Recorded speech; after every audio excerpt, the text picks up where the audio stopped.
Hello everyone! Mag-unbox na naman tayo ng bago nating parcel. Ito pala ay binili ng mister ko. Ito pala ay lid bulb. Magagamit daw namin ito kapag nagkaroon ng brownout dito sa amin. Dahil mahilig akong magkuha ng video sa mga parcel na binibili namin. Tulong na rin ito kung sakaling mali ang nabili namin card. Para may proof kami kay seller kung tama o mali yung binili namin product sa kanila. Dito, curious ako. Kasi bakit walang sakit yung binili niyang bulb? I mean, walang lagayan ng sakit.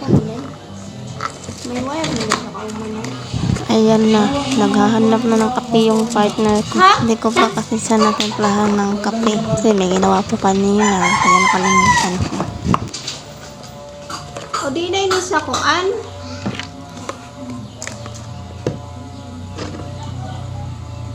Kung battery na jud ini siya.